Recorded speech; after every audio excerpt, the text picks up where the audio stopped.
This is now day 6 of our trip, and we left Esperance for our next stop called 4 Mile Beach in the Fitzgerald National Park, which is near a small town called Hopetown.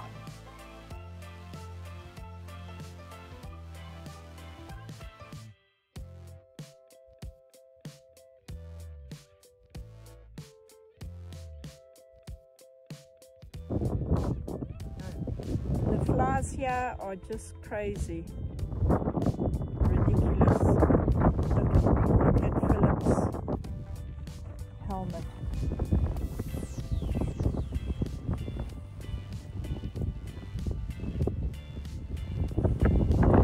Would drive a person insane. Phillip had carefully planned our route to incorporate some unsealed roads and a few scenic stops along the way. So we didn't actually start filming with the video camera right away, as there wasn't too much to see once we'd left Esperance.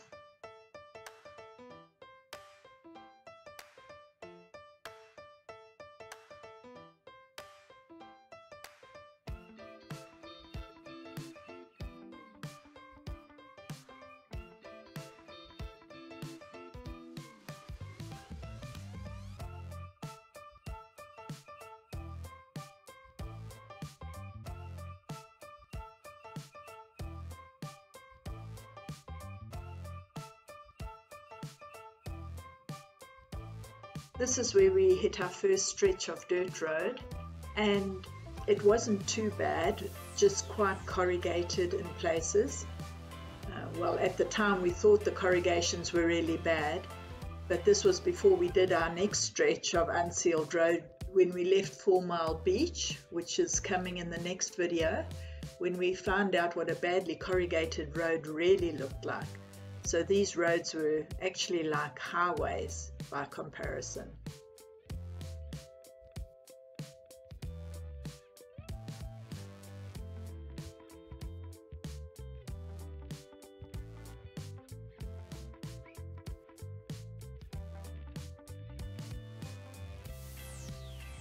Phillip had stopped his bike here to reset his suspension to accommodate for the dirt road.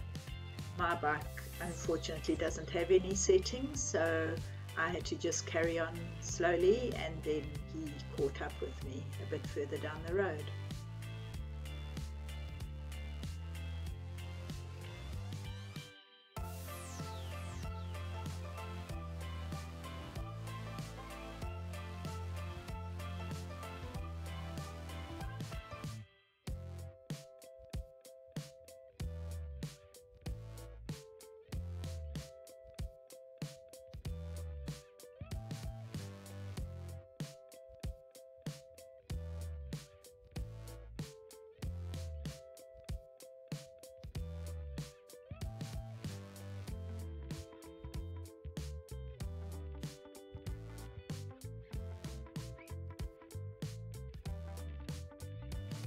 The only wildlife that we saw along the way were a few snakes crossing the road. Some of them were quite large. We saw a number of bobtail lizards too, but unfortunately some of them had been struck by cars and killed. I also spotted a huge monitor lizard on the side of the road, and although it should have been picked up by the video camera, I've not been able to find it on the hours of footage we have for this leg of the journey. If anyone does spot it, please let me know at what point in the video it is.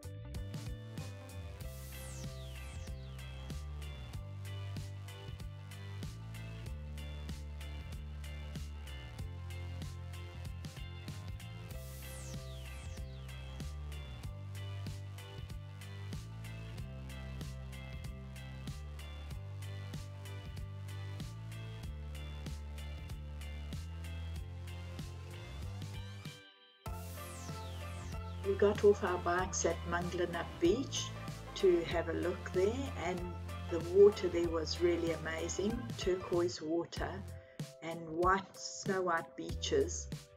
There was this little picnic area where we parked the bikes, which had a weird mobile made out of seashells and driftwood and seaweed. So we decided to have lunch there.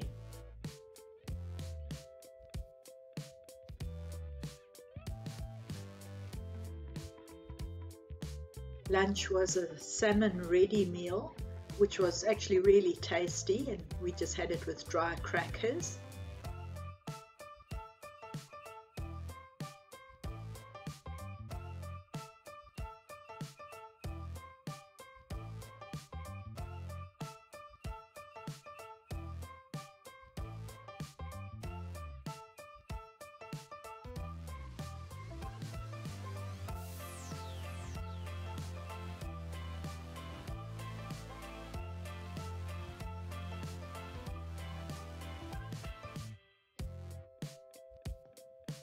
The toilets at this camping / picnic site, and also at 4 Mile Beach where we were going to camp later, were long drops, but they were really clean and with no unpleasant odors. How they do it is there's a bucket of chemicals with a brush in it, which is tied to the bucket with a rope and standing next to the toilet. And the instructions say you must first lift the seat and wet the inside of the bowl with the chemicals, of course using the brush. Then you do what you came to do, and afterwards you scrub the toilet again with a brush dipped in the chemicals, and this keeps it really hygienic and free of flies and pretty much odor free. Very good system. There was no drinking water there, so if you were to camp there, you would have to take your own drinking water too.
Phillip and I do have an intercom system in our helmets, so we're able to communicate with each other all the way.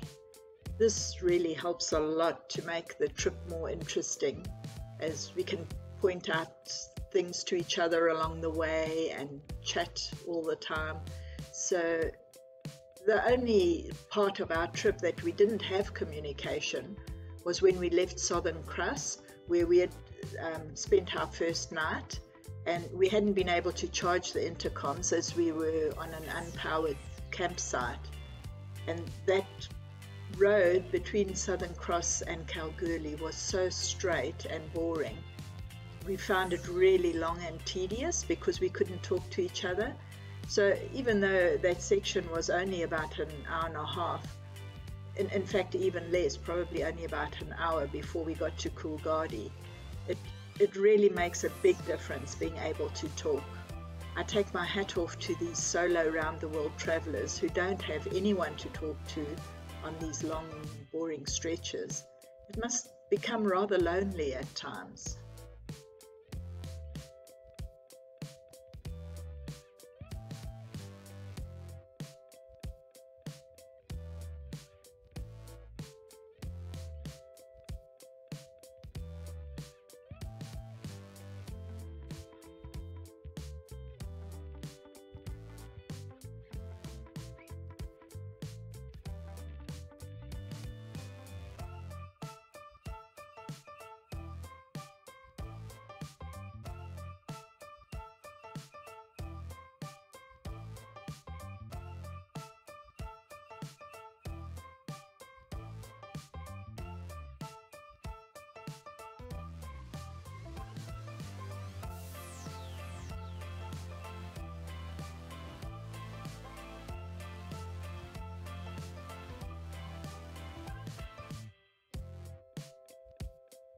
This next stop was at an area called Judakatup, but it's also known as Starvation Bay, and also a really scenic stretch of ocean with rocks and these yellow sea plants growing between the rocks. We lingered around here for quite a while, taking in the beauty around us.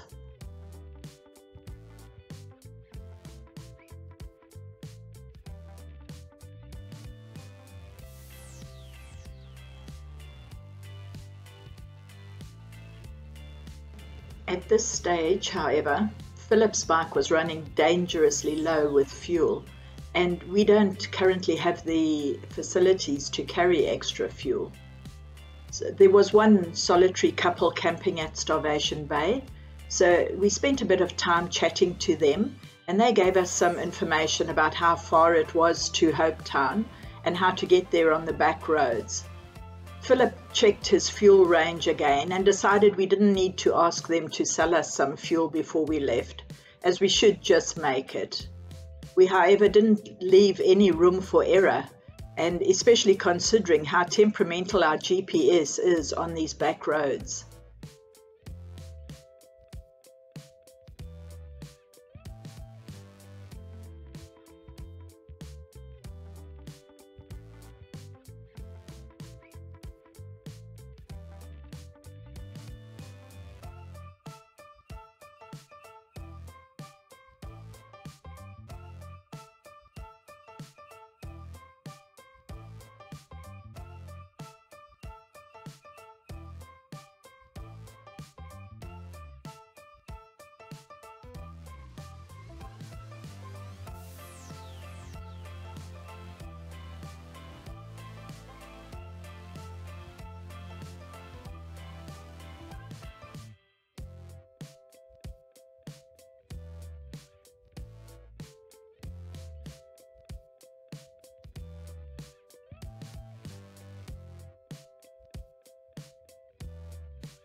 We had turned left too soon, which meant we made a detour to a place called Mason Bay, which we wouldn't have seen if we hadn't have taken the wrong road. We didn't stop here, however, as we were anxious to get to Hopetown to get some fuel, so we just did a U-turn and went back to where we should have turned. It was a total detour of around 20 kilometers, which had taken us half an hour, which we really couldn't afford considering the dire fuel situation.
We finally arrived at Hopetown with Phillip's fuel gauge showing a range of 0 kilometers available and had been for the past 10 minutes. Thankfully, there must have been a bit of a reserve in the tank. My bike was full of dust, and so was I, because I was behind Phillip 99% of the way on these dirt roads. So I could hardly see through my visor. It was so caked with insects and dust.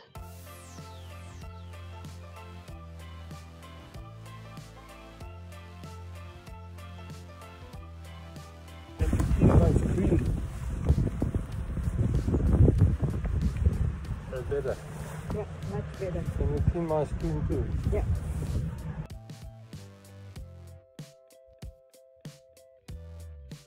These campsites at 4 Mile Beach were really nice. They were set in the bush away from the road and not at all close together. There was hot water for showering in the ablutions, but just no drinking water, so that is why we had to buy our own. We were visited by a mother and baby kangaroo at our camp, but soon realized that as cute as they are, they're real pests for 2 reasons. Firstly, they drop their ticks all over the show. So our camp was riddled with ticks.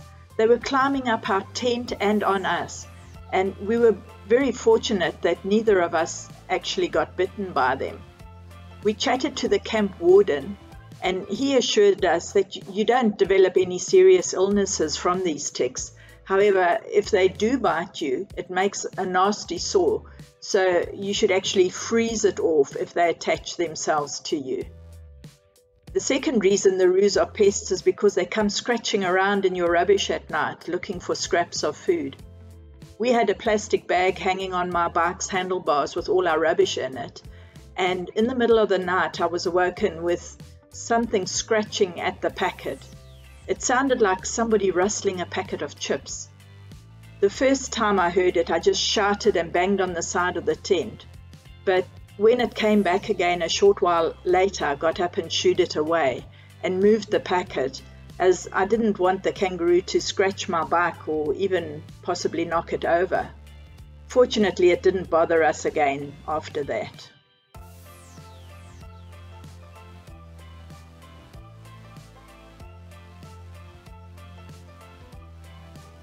Our drinking water was running low, so Phillip had taken a ride into Hope Town in the afternoon to get more water, some nice cold beers, meat for a barbecue, and also a ready-made slaw salad.